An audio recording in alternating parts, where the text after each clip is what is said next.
오늘 주신 본문의 말씀 가지고 죽이는 시대, 살리는 선택. 뭐라고요? 죽이는 시대, 살리는 선택이라는 제목으로 하나님의 말씀을 전도록 하겠습니다. 자, 너무나도 잘 알고 있는, 교회 안 다니는 사람도 다 아는 얘기예요.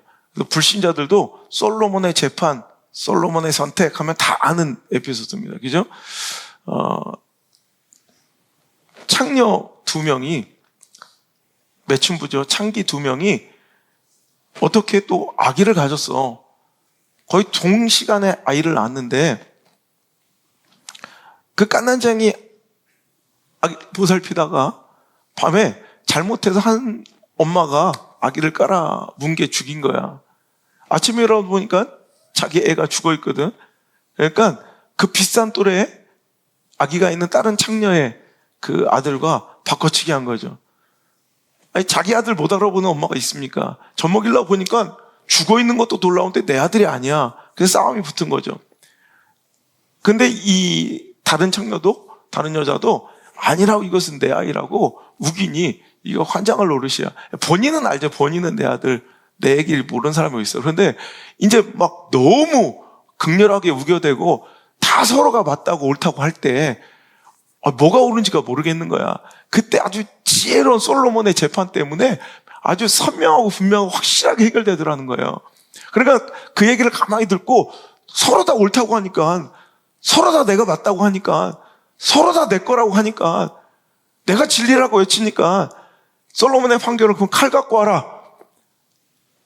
도저히 모르겠다. 서로 다 내 얘기라고 우기고 서로 다 죽은 게 내 아이가 아니라고 하니, 다 내가 맞고 내가 옳다고만 하니, 아니 내 목에 칼이 들어와도 내가 옳다고 하니, 저 사람은 틀렸다고 하니, 그럼 어쩔 수 없다. 그럼 칼로 반을 쪼개자, 아이. 그래서 공평하게 나눠 갖자. 자, 그랬더니 한 명은 아유 옳습니다. 그렇게 해주십시오. 그러고 한 사람은 어떻게 해요? 마음이 불 붙는 것 같아서 아유 그러면 안 됩니다. 제가 잘못했습니다. 제가 잘못했으니까 이 아이 죽이지 말고 그냥 저 여인에게 주십시오. 제가 거짓말했습니다. 이 아이 내 아들 아니니까 이 아들 죽이지 마시고 저 여인한테 주세요. 저 여인이 말이 맞습니다. 라고 오히려 한 발 물러나더라는 거예요. 그랬더니 솔로몬이 볼 때, 야, 이 아이의 친엄마는, 진짜 엄마는 누구다? 오늘도 공평하게 갈라. 죽여서라도, 쪼개서라도 오늘 나눠 가져야 된다. 공평해야 된다. 정의로워야 된다.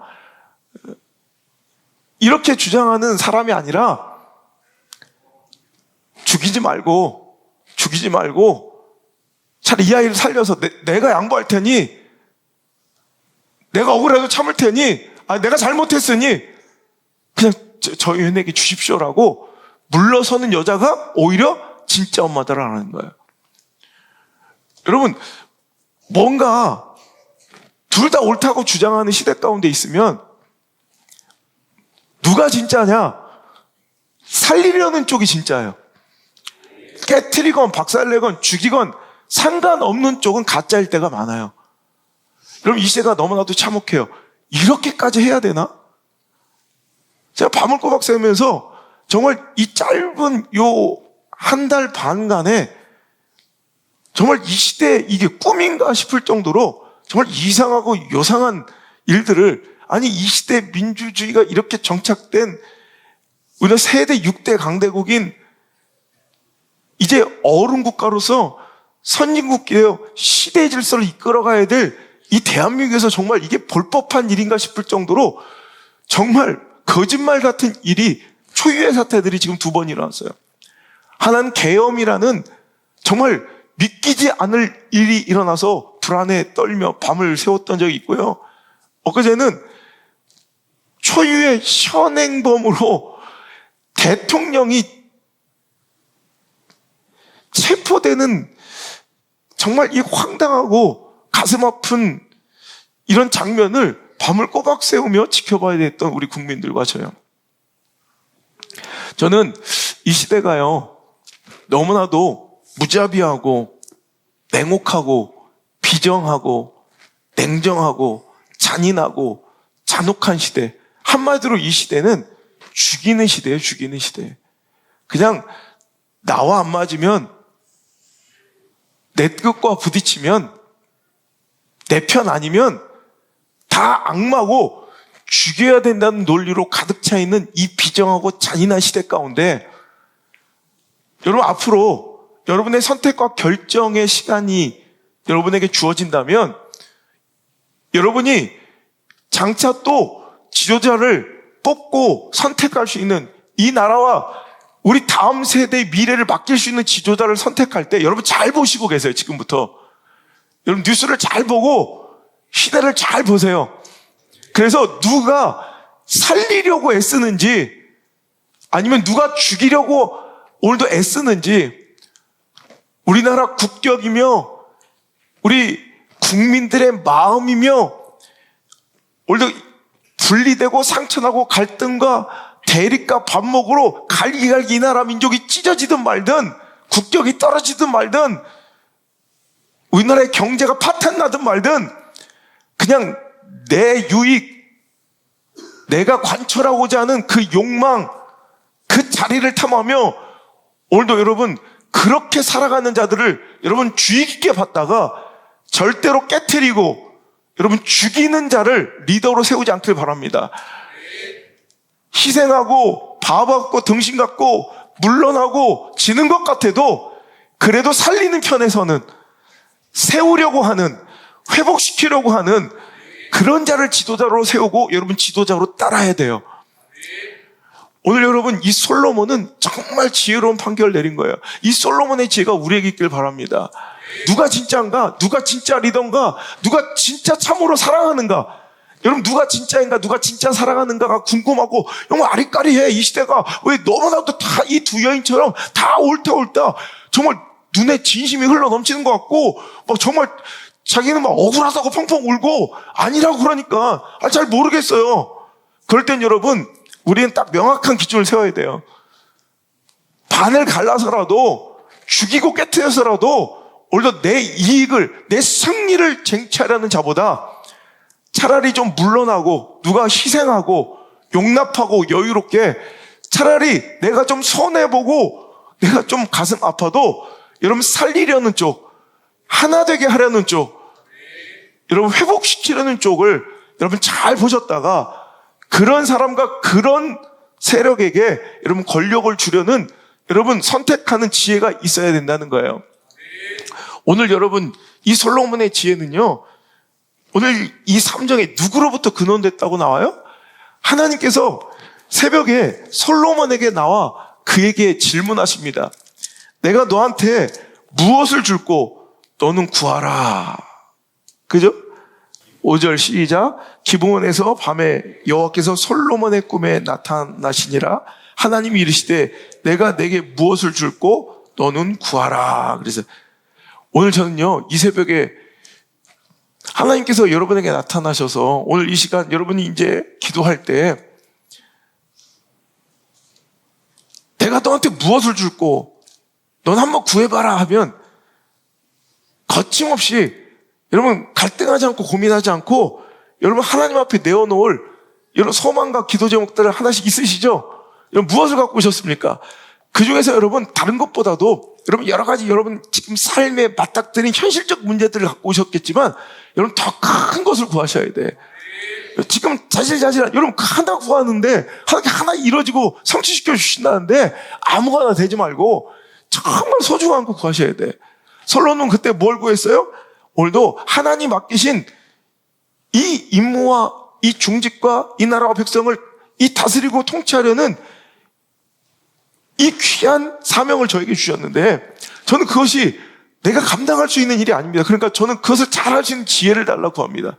그러니까 하나님께서 그 솔로몬의 기도가 너무 마음에 드셨대요. 10절 솔로몬이 이것을 구하며 그 말씀이 주의 마음에 든지라.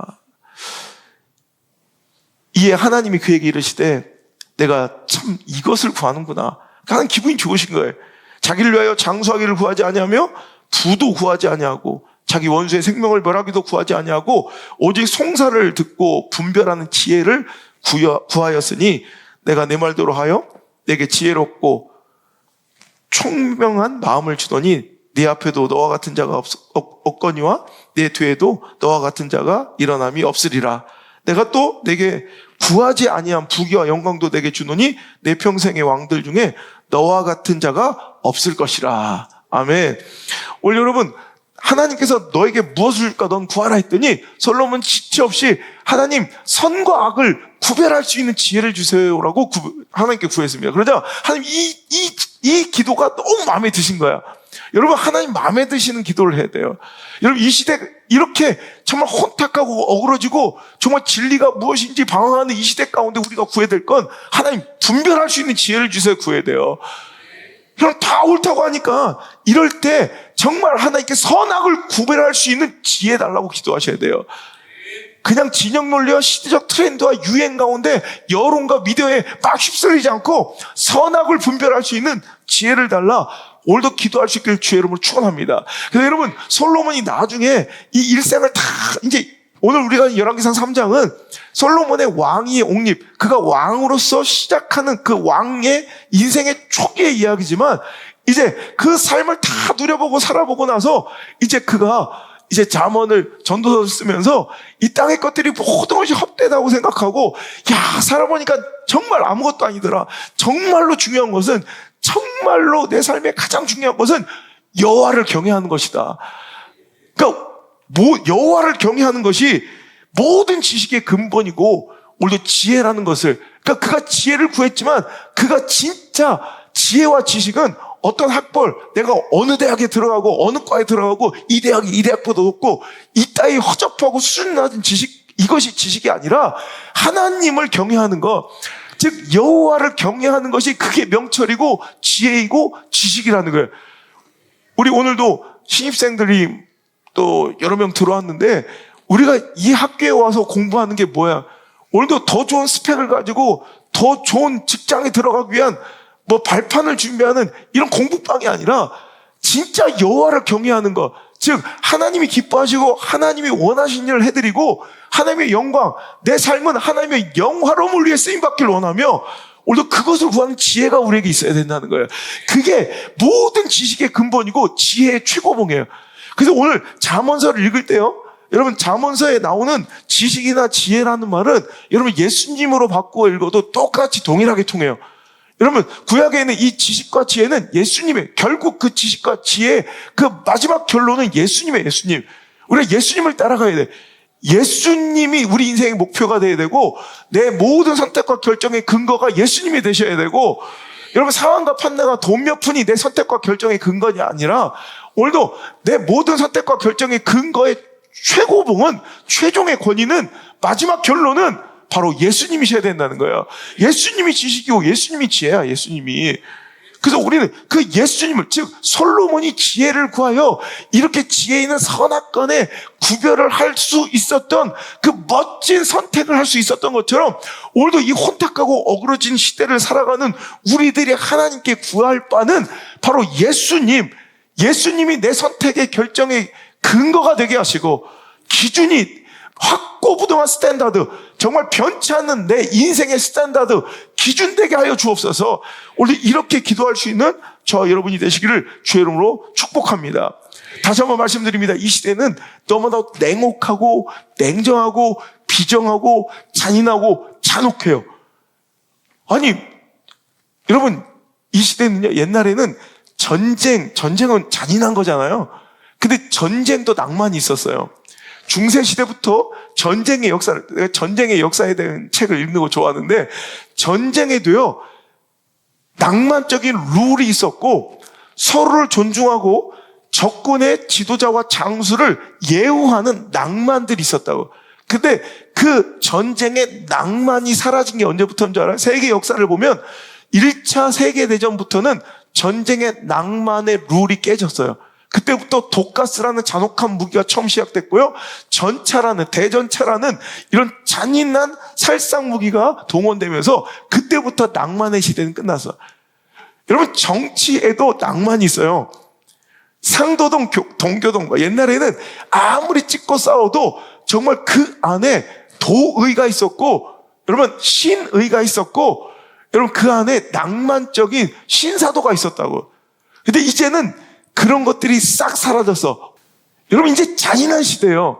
여러분, 이것은 비단 우리나라뿐만 아니라, 여러분, 미국, 제가 이번에 서울 경기권 있다가 전라도 광주 갔다가 지금 부산 양산 왔다가 지금 울산 와서 지금 집회하고 있는데, 막 이거 가는데 막 그 도로마다 잔인한 선동적인 문구들로 서로 옳다하며 막 찍고 가르는, 막 진짜 너무 냉정하고 무자비한 이 시대 속에서 내가 오늘 내 사랑하는 성도들과 자식들에게 분명하고 선명한 이 기준을 가르쳐 줘야겠다라는 생각을 하고, 오늘 피곤해 죽겠네, 잠도 못 자는데 오늘 나와서 오늘 여러분에게 설교하는 거예요. 여러분, 이 시대, 이건 우리가 어쩌다 보니까 뭐 지금 우연히 벌어진 이런 냉정하고 냉혹한 시대가 아니라 원래 이 시대는 이렇게 가요. 마지막 때니까 그래요. 종말의 시대니까 그래요. 예수님의 재림이 임박했기 때문에 그래요. 자, 예수님 마지막 때 종말에는 어떤 일이 있겠습니까? 제자들이 물어보자. 예수님께서는 마태복음 24장에 종말의 징후를 이렇게 말씀하십니다. 자, 마태복음 24장 한번 펴보세요. 마태복음 24장. 자, 종말에는 어떤 일이 일어나는가? 자, 3절부터 읽겠습니다. 시작. 예수께서 감람산 위에 앉으셨을 때 제자들이 조용히 와서 이르되 우리에게 이르소서 어느 때에 이런 일이 있겠사오며 또 주의 임하심과 세상의 끝에는 무슨 징조가 있겠습니까? 4절 시작. 예수께서 대답하여 이르시되 너희가 사람의 미혹을 받지 않도록 주의하라. 많은 사람이 내 이름으로 와서 이르되 나는 그리스도라 하여 많은 사람을 미혹하리라. 난리와 난리 소문을 듣겠으나 너희는 삼가 두려워하지 말며 이런 일이 있어야 하되 아직 끝은 아니니라. 민족이 민족을, 나라가 나라를 대적하여 일어나겠고 곳곳에 기근과 지진이 있으리니 이 모든 것이 재난의 시작이니라. 그때 사람들이 너희를 환난에 넘겨주겠으며 너희를 죽이리니 너희가 내 이름 때문에 모든 민족에게 미움을 받으리라. 그때 많은 사람이 실족하게 되어 서로 잡아주고 서로 미워하겠으며 거짓 선지자가 많이 일어나 많은 사람들을 미혹하겠으며 불법이 성함으로 많은 사람의 사랑이 식어지리라. 마지막 때 현상이 뭐냐면 난리법석이야. 기근과 전쟁은 뭐 우리의 선택과 결정, 내가 뭐 어찌 할 수 없는 권한 바깥의 일처럼 느껴지겠죠. 정말 난리와 난리. 민족이 민족을, 나라가 나라를 대적하고 곳곳에 기근과 지진과 전쟁, 재난들이 막 넘쳐나요. 여러분, 정말 모든 근거를 볼 때 참 이 시대와 너무나도 비슷해요. 우리가 예수 믿는 것 때문에 많은 사람들에게 미움을 받아야 되고 많은 사람이 실족하게 되어 서로 잡아주고 서로를 미워하며, 그때 이런 혼탁함을 잘 영적 지도자가 오히려 봉합하고 갈등을 해결하고 반목과 대립을 조금 이렇게 좀 봉합해주는 이런 가교의 역할을 하는 것이 아니라 이런 선지자들이, 거짓 선지자들이 일어나 오히려 더 미혹하고 선동하고, 여러분 오히려 시대를 더 혼탁하게 혼란하게 만드는 시대가 이 마지막 때라는 거예요. 그런데 중요한 것은 여러분, 마지막 때 가장 중요한 현상이 뭐예요? 12절. 불법이 성함으로 많은 사람의 사랑이 식어지니라. 예. 여러분, 마지막 때가 오면 가장 대표적인 마지막 때가 이를 때, 임박했을 때 그 현상이 뭐냐면 뭐가? 불법이 성하고 사람들의 마음에 뭐가 식어진다? 사랑이 식어지는 거예요. 그럴 때 우리는 그러나 끝까지 견디는 자는 구원을 얻을 것이다. 사랑이 씻어지는 이 시대 가운데, 사랑이 말라가는 장인무도한 이 시대 가운데 정말 저렇게까지 극단적으로 해야 되나? 저렇게까지 끝을 좀 봐야 되나?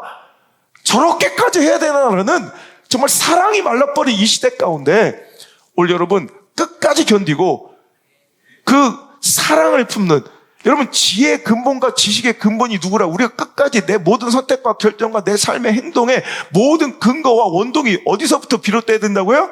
예수님.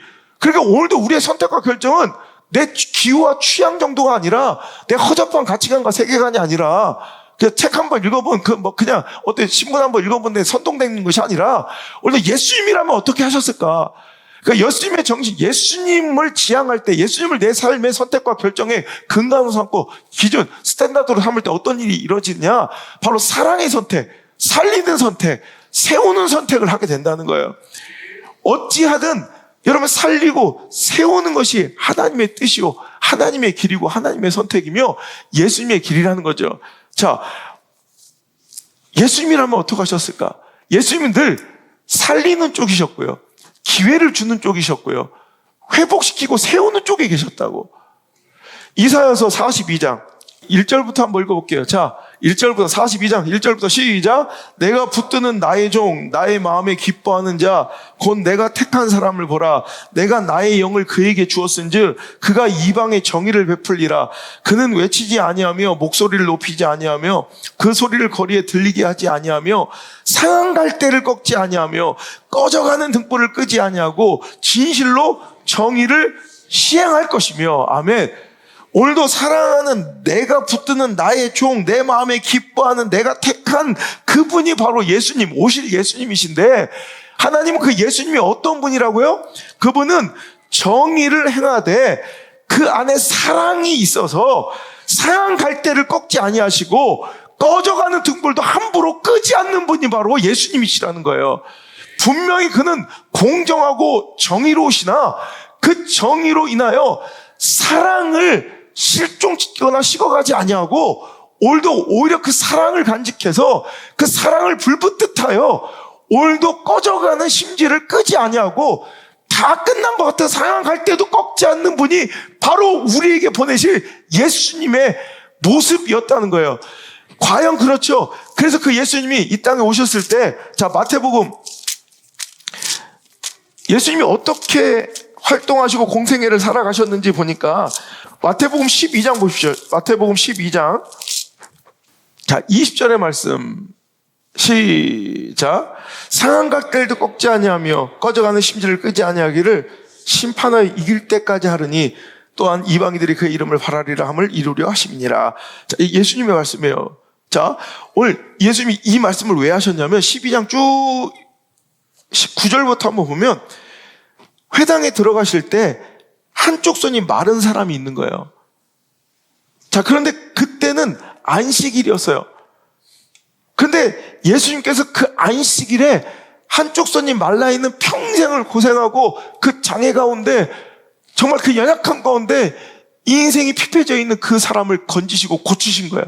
그때 바리새인들과 대제사장들이 이제 어떻게 주일날 안식일에 어떻게 안식일에 그 병자를 고치는 노동행위를 할 수 있었냐 막 반문하며 예수님을 공격하자 예수께서 말씀하실 때 11절 예수께서 이르시되 너희 중에 어떤 사람이 양 한 마리가 있어 안식일에 구덩이에 빠져 있으면 그거 그냥 지나가겠느냐? 그 끌어내지 않겠느냐? 12절 사람이 양보다 얼마나 더 귀하냐? 그러므로 안식일에 선을 행하는 것이 옳으니라. 이렇게 말씀하시면서 오늘 이 말씀을 하시는 거예요. 나는 하나님께서 이사야를 통해서 말씀하신 대로 나의 사역은 상한 갈대를 꺾지 않고 꺼져가는 심지를 끄지 않는 이것이 나의 사역의 방향이라고 예수님은 그 선택을 과감하게 결단하셨고 그 선택을 그 결정을 과감하게 행하셨다는 거예요. 즉 예수님의 모든 선택과 행동의 결정의 근거는 사랑이셨다는 거예요. 여러분 우리가 지혜를 구해야 돼요. 솔로몬처럼. 근데 지혜의 근본은 하나님이시고 여호와를 경외하는 거고 그 지혜의 본체는 예수님이세요. 그러니까 우리는 모든 선택과 결정 가운데 예수님처럼 예수님이라면 어떻게 하셨을까를 근거로 해야 되는데 예수님은 모든 상황과 처지와 현실 속에서 예수님은 어떤 선택을 사랑하고 살리는 선택을 하셨다는 거예요. 이게 예수님의 선택이에요. 예수님의 정체라고요. 예수님의. 그러니까 우리도 오늘도 예수 따라가는 사람들이 그리스도인이에요. 오늘도 자기를 부인하고 내 성향, 내 취향, 내 진영 논리 이따위 것이 아니라 오늘도 자기를 부인하고 예수님을 따르는 자가 바로 그리스도인들이라면 오늘도 우리는 우리의 선택과 결정은 예수님처럼 사랑이어야 한다는 거예요. 그러니까 기회를 주고 살리는 쪽으로 가야 된다는 거예요. 죽이는 시대 가운데 냉정한 잔인한 시대 가운데 우리가 살고 있지만 우리는 살리고 회복시키는 쪽으로 가야 된다는 거예요. 그게 그리스도인의 책무라는 거예요. 그러니까 예수님께서는 율법, 우리의 시당의 본질이 뭘까요? 여러분 율법주의자들이 물어봅니다. 자, 마태복음 22장 한번 볼까요? 마태복음 22장에 자 35절 그 중에 한 율법사가 예수를 시험하려고 묻습니다. 선생님, 율법 중에 어느 계명이 제일 큽니까? 37절 시작. 예수께서 이르시되 내 마음을 다하고 목숨을 다하고 뜻을 다하여 주 너희 하나님을 사랑하라 하셨으니 이것이 크고 첫째 되는 계명이요 둘째도 그와 같으니 내 이웃을 내 자신같이 사랑하라 하셨으니 이 두 계명이 온 율법과 선지자의 강령이니라. 여러분, 세상은 복잡한 것이 아니에요. 우리 기독교는 복잡한 것이 아니라 모든 이 기독교 신앙의 모든 행위를, 모든 우리의 삶을 그냥 엑기스로 에센스로 쫙 짜내면 뭐만 남는 거예요? 사랑이 남는 거예요. 하나님을 목숨 걸고 사랑하고 내 이웃을 내 자신처럼 사랑하는 거. 결국 이것만 남게 되는 거예요. 그러니까 여러분, 오늘 분명히 예수님은 이 땅에 정의를 실현하시러 오셨어요. 이 땅에 죄악으로 말미암아 우리는 구원받을 수 없는 자라, 죄는 그냥 없어지는 것이 아니라 뭔가 그 값을 치르며 구속, 대속해야 되기 때문에 예수님이 이 땅에 오셔서 정의를 실현하셨지만 그 사랑을 잃지 않는 분이에요. 이게 바로 십자가예요, 십자가. 십자가는 정의와 사랑이 교차되는 것이 바로 십자가예요. 여러분, 기독교 신앙의 본질은 바로 이거예요. 정의가 없는 것이 아니라 정의를 행하되 사랑을 잃지 않는 게 바로 십자가의 정신이고 기독교의 본질이라는 거예요. 자, 그런데 오늘 우리가 지금 중요한 것은 정의가 중요하냐 아니면 사랑이 중요하냐의 문제예요.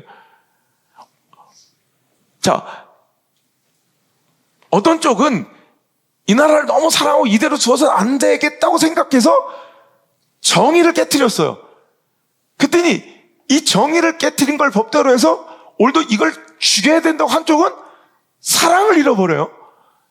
자, 어떤 게 더 큰 죄인가라는 거예요. 여러분, 만약에 정의와 사랑 중에 하나가 부족해야 되면 뭐가 더 심각한 문제가 될 것 같아요. 정의가 없는 사랑이 안 좋은 거냐, 사랑이 없는 정의가 안 좋을 거냐. 이해가 안 돼, 새벽이라?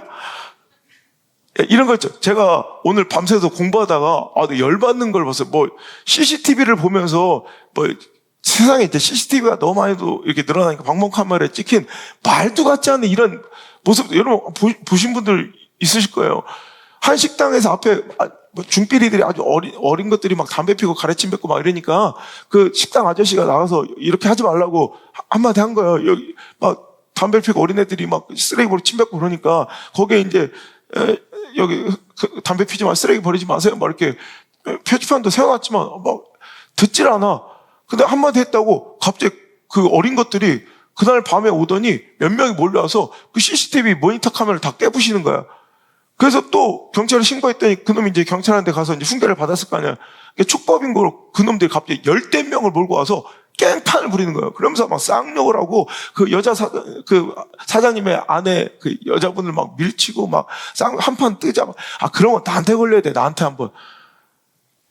그러면서 막 깽판을 먹고 손님들이 인데 가서 화분을 깨뜨리고. 그래서 뭐라 하는데 나 촉법소년이라 나는 깜빵도 안 가. 이러면서 난리 난장을 치는 거야. 경찰이 출동했고요. 이제 그 이상한 것들에 어미가 왔어. 이거는 엄마라고 부르기도 해. 내가 2025년부터 안 하기로 결단한 게 있어서 내가 진짜 어미가 왔어요. 근데 왜 그런 종자가 나왔는지 알겠더라고. 그 엄마가 더 난리를 터는 거야. 걔가 그때보다 더 또 난리를 치는 거야. 야, 그 엄마가 저러니까 저런 애가 나왔겠구나. 그걸 보면서 그게 바로 뭐냐면 정이 없는 사랑이야. 내 새끼, 그죠? 그러니까 내 새끼 사랑하는데 누가 건드냐 이거야. 이게 바로 정이 없는 사랑이야. 이것도 심각한 문제죠. 자, 이거 문제죠, 그죠? 이게 정이 없는 사랑이야. 이게 정의가 있어야지 사랑만 있으면 되겠냐. 이런 개판 되는 거야. 이 자식 새끼들 키울 때 정의, 기준, 정확한 이런 훈계와 가르침 없이 사랑만 주면 그 꼴 나는 거야. 절대로 예외는 없어요. 난 우리 아버지 목회 50년 보고 제가 보면서 제가 저러다가 저 완전히 인간 말종돼요. 그럼 진짜 그렇게 다 돼 있어요. 이건 왜냐면 제가 부정적으로 저주하는 게 아니라 그렇게 되게 키우고 있으니까 그런 결과가 나올 게 분명히 예측이 되니까 얘기해 주는 거예요. 여기도 그렇게 돼서 한두 명 있어요. 너무 가슴 아프지만 저러다 보면 쟤는 소망 없다라고 생각되는 애도 있어요. 제 엄마 아빠 때문에. 정신 똑바로 차려야 돼. 이게 정이 없는 사랑이에요. 내 새끼, 내 새끼. 기준이 없는 거야. 자, 이거 문제죠. 자, 그러면 정이 없는 사랑도 문제지만 그럼 거꾸로 봅시다. 사랑 없는 정의는 어때? 엄마는 정확해. 나 객관적이야. 나 잘못해서 사랑이 메말라서 막 아이를 막 그냥 막 두드려 패. 이걸 아동학대라고 하죠. 여러분, 정이 없는 사랑도 큰 문제지만 더 심각한 사랑이 없는 정이에요. 이게 더 무서운 거예요. 죽일 수도 있거든. 여러분, 기독교는 정의와 사랑이 여러분 항상 양립해야 되고 함께 있어야 돼요.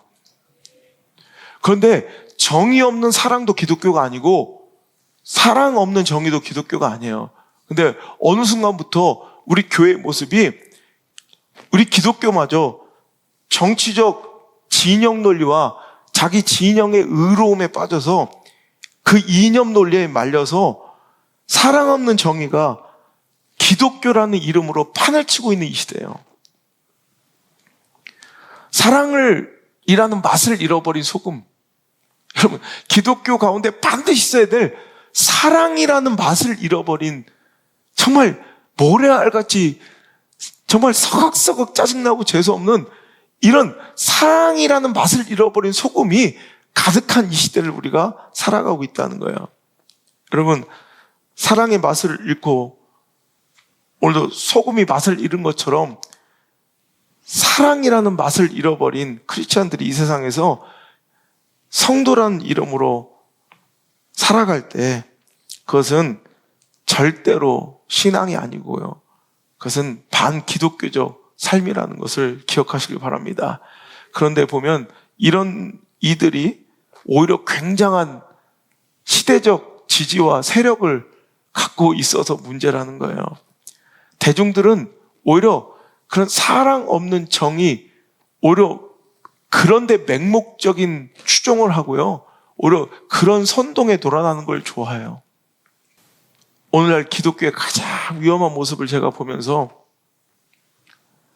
서로 얼싸안고 막 벌부벼대며 내 편만을 위한 사랑은 있지만 그 안에 정의가 없는 것들도 있고요.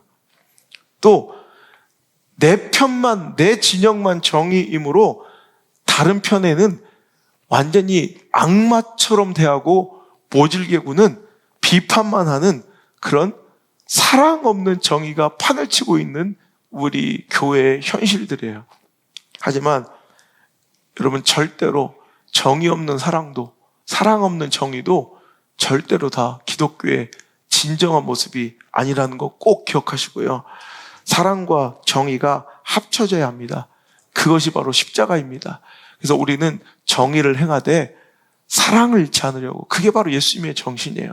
그래서 우리가 어떤 선택을 할 때 또 이런 참혹한 시대를 반복하지 않기 위해서, 이런 참혹하고 혼탁한 시대를 다시 맞이하지 않기 위해서는 오늘도 이럴 때 잘 봐두셔서 누가 냉정하고 잔인하고 잔혹하고 무자비하고 죽이려는 선택을 하는지를 잘 기억해 두시고, 또 어떤 사람과 어떤 진영과 어떤 지도자가 이럴 때일수록 오히려 자기를 희생해서라도 국가를 살리고 국격을 높이고 국민을 위하고 교회를 살리고 하나님 나라 그 영광을 위해서 자기를 오히려 낮추고 헌신하고 깨트린지를 잘 보셨다가 여러분, 그런 사람을 선택하시고 그런 리더를 여러분 꼭 따르실 수 있는 지혜와 분별이 있기를 주의 이름으로 축복합니다. 이렇게까지 돼야 되겠습니까? 저는 다른 것, 실력 이런 걸 떠나서 사랑이 없는 지도자는 절대로 리더를 세우면 안 돼요. 이건 분명해요. 특히 기독교인들은 절대 가치 중에 하나가 내 진영 논리, 이데올로기의 그런 이념 논리에 빠지지 마시고 사랑을 근거로 보세요. 사랑을. 사랑이 있는 지도자를 뽑아야 돼요. 사랑이 있는 지도자. 여러분, 하워드 버트라는 사람이 있어요. 본명 하워드 에드워드 버트 시니어라고 하는데, 그래서 우리는 잘 모르지만 저기 텍사스 쪽에 샌안토니아 휴스턴 쪽에 HEB, 하워드 에드워드 버트라는 거의 줄임말인데 HEB라는 슈퍼마켓 많아요. 그게 바로 이 하워드 버트가 그 가문이 세운 이런 유통업체인데 사업으로도 엄청난 성공을 이뤘고요.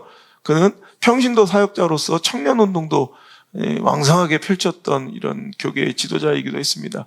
근데 이 하워드 버트가 이런 멋진 말을 했어요. 우리가 그리스도를 믿는다면 우리는 사랑하기 위해서 리더가 되기를 꿈꿀 것이다.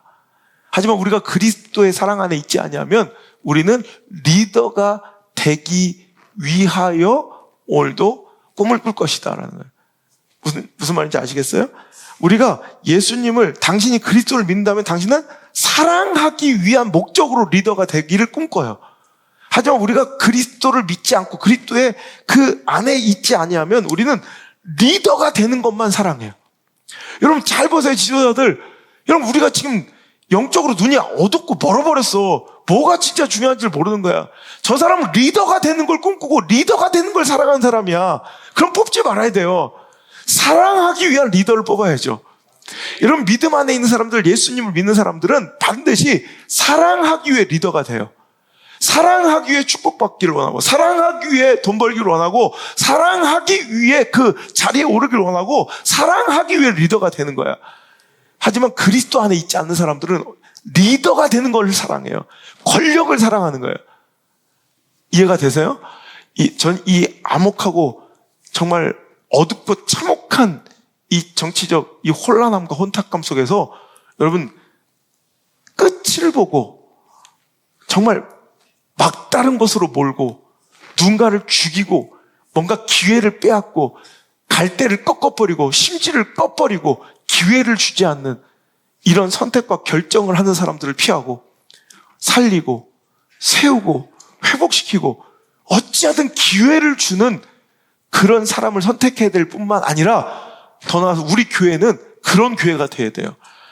이 죽이는 사랑이 식어진 냉정한 시대 가운데 이 시대는 말세가 되어 이렇게 잔인무도한 시대가 되었지만 어찌하든 우리는 살리고 기회를 주고 회복시키는 세우는 쪽으로 우리가 모든 신앙과 선교와 목회의 방향이 우리의 교제의 방향이 잘 맞춰질 수 있는 정말 십자가의 정신이 살아있어서 정의 없는 사랑, 사랑 없는 정의가 아니라 여러분 정의와 사랑이 함께하는 십자가로 똘똘 뭉친 멋진 신앙의 공동체, 예수님을 지식의 근간으로 삼는 내 모든 선택과 결정의 기준으로 삼는 지혜 있는 이 시대의 존재들 되시기를 주의 이름으로 축원합니다.